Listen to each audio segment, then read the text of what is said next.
Good morning, students. This is fifth part of chapter Biotechnology. Today we are going to discuss about cloning vector. तो ये बहुत ही important topic है cloning vector, इसको आप ध्यान से समझिएगा.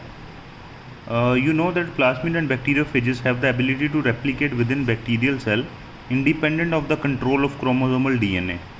बिल्कुल सही बात. आपको पता है कि जो बैक्टीरियोफेजेस या प्लास्मिड्स होते हैं इनके पास एबिलिटी होती है रेप्लिकेट करने की within the bacterial cell.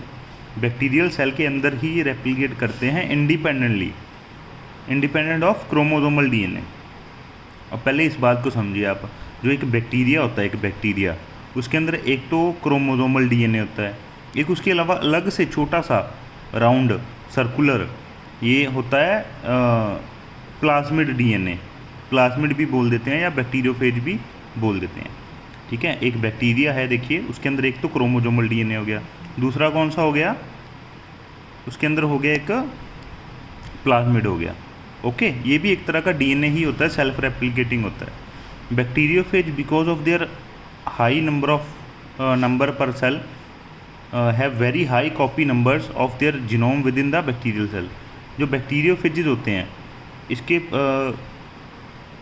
ये बैक्टीरियोफेजेज जो होते हैं एक सेल के अंदर बहुत ज़्यादा होते हैं.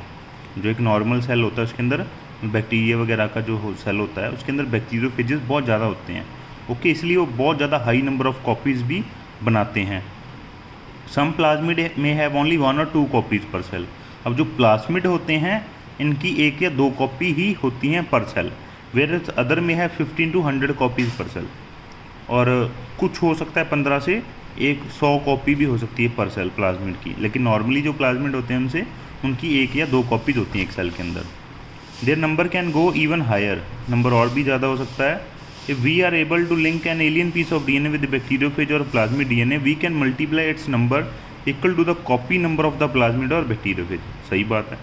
कहते हैं अगर हम कोई एलियन पीस ऑफ डीएनए है उसको बैक्टीरियोफेज या प्लाज्मिड के साथ लिंक कर दें, उसके साथ जोड़ दें, तो हम उस एलियन पीस ऑफ डीएनए की भी उतनी ही कॉपीज़ बनवा सकते हैं जितनी कॉपीज़ प्लाज्मिड और बैक्टीरियोफेज की होती हैं.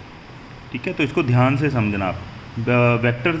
Vectors used at present are engineered in such a way that they help easy linking of foreign DNA and selection of recombinant from non-recombinant. Vectors जो होते हैं उसको आज की डेट में हम यूज़ करते हैं. उसको इस तरीके से बनाया जाता है कि वो फॉरेन डीएनए को मतलब लिंक कर देते हैं जिससे हम रिकम्बिनेंट एंड नॉन रिकम्बिनेंट को आइडेंटिफाई कर सकते हैं. अब आगे क्लोनिंग वेक्टर के अंदर कुछ पॉइंट्स होते हैं जो बहुत ही ज़्यादा इंपॉर्टेंट है जिनको ध्यान में रखना. सबसे पहला है origin of replication, ORI. This is a sequence from where replication starts and any piece of DNA when linked to this sequence can be made to replicate within the host cell. कहते हैं यहाँ से ये ऐसा sequence है जहाँ से replication start होती है और कोई भी डीएनए का पीस जो है वो लिंक होता है इसी सीक्वेंस से. ठीक है, यहाँ पे कोई भी जो डीएनए है वो लिंक किया जाता है जिसको हमने रेप्लिकेट करना है होस्ट सेल के अंदर. वो ओरिजिन ऑफ रेप्लिकेशन से ही अटैच होता है. मतलब अब बात क्या है, सपोज ये वेक्टर है, इस वेक्टर के अंदर एक ORI होगा, ओरिजिन ऑफ रेप्लिकेशन ये रहा यहाँ पे. तो यहाँ पे जो फॉरेन डीएनए है वो जाके अटैच होगा. ठीक है, this sequence is also responsible for controlling the copy number of linked DNA.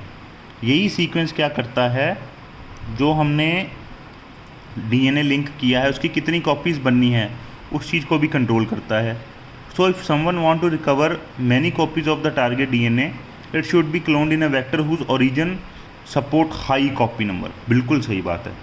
अगर आपने कोई टारगेट डीएनए है, कोई फॉरेन डीएनए है, उसकी बहुत सारी कॉपीज़ बनानी है तो आपको ऐसा वेक्टर लेना होगा, जिसका जो ओरिजिन है वो हाई नंबर ऑफ कॉपीज़ को सपोर्ट करे.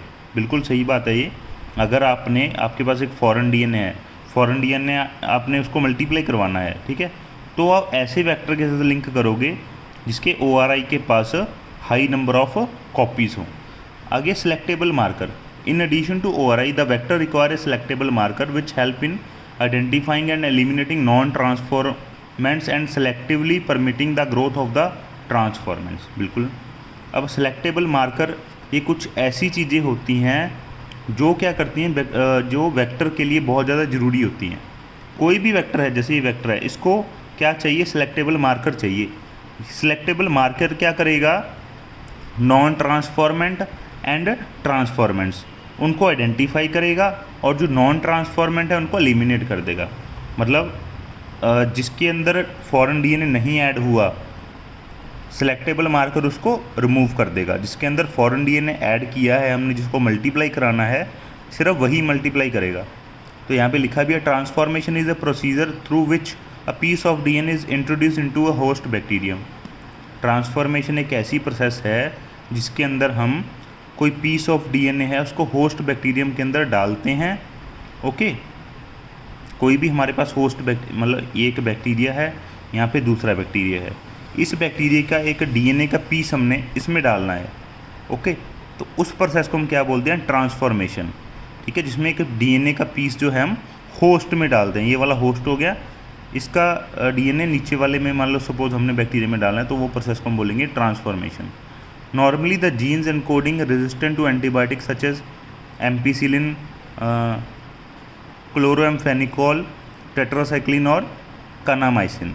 नॉर्मली कहते हैं जो जीन्स ऐसी होती हैं जो इस जो एंटीबायोटिक्स जो हैं, ये सारे एम्पीसिलिन, टेट्रासाइक्लिन वगैरह इसको रेजिस्ट करते हैं, उसको हम यूज़फुल सेलेक्टेबल मार्कर बोलते हैं ई कोलाई के लिए। अगर हम ई कोलाई की बात करें, ठीक है, तो ऐसे जीन्स जो इनको रेजिस्ट करते हैं, ठीक है, जो जीन्स करते हैं एनकोडिंग रेजिस्टेंस टू एंटीबायोटिक्स, ये सब जो एंटीबायोटिक्स हैं, मगर अगर मान लो सपोज़ ये ई कोलाई को हमने एम्पीसिलिन दे दिया, तो एम्पीसिलिन के पास ये ई कोलाई के पास ऑलरेडी ऐसे जीन्स हैं जो एम्पीसिलिन को रेजिस्ट करेंगे, उसको रोकेंगे।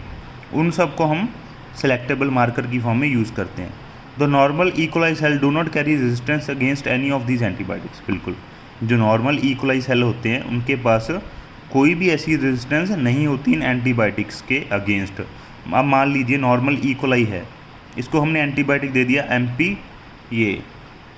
एम्पीसिलिन, तो ई कोलाई डाई कर देगा। इस ई कोलाई को हमने ये दे दिया एंटीबायोटिक्स टेट्रासाइक्लिन, तो ये ई कोलाई मर जाएगा, डाई हो जाएगा। अब हमने क्या किया, ये वाला जो ई कोलाई है ये अब ट्रांसफॉर्म्ड है, इसके पास एंटीबायोटिक रेजिस्टेंट जीन्स हैं, एम्पीसाइक्लिन भी है, टेट्रासाइक्लिन भी है। ये दोनों, अब इसको एम्पीसाइक्लिन दे दो चाहे टेट्रासाइक्लिन दे दो, एम्पीसिलिन चाहे टेट्रासाइक्लिन दे दो, ये रेजिस्ट करेगा, इसको कुछ नहीं होगा। ठीक है, ये एंटीबायोटिक के एक्शन को रोक देगा। क्यों? क्योंकि इसके पास एंटीबायोटिक रेजिस्टेंट जीन है। ओके, तो यहाँ तक आप थोड़ा थोड़ा करेंगे क्योंकि ये टॉपिक थोड़ा सा आपको टफ लग सकता है, तो इस वीडियो को 2-4 बार ज़रूर देखें ताकि एक एक बात आपको समझ आ जाए। तो इसको हम थोड़ा सा दो वीडियोस में इसको टॉपिक को ख़त्म करेंगे। उसके बाद मैं एनिमेटेड वीडियो भी दूंगा क्लोनिंग वेक्टर की, ताकि आपको अच्छे से समझ आ सके। ओके बेटा, अगर आपको फिर भी ना समझ आए तो आप प्लीज़ कॉल हमें कर लीजिए, मैसेज डिस्क्रिप्शन में दिया हुआ है, ताकि हम डिस्कस करके इस टॉपिक को अच्छे से समझ सकें। Thank you.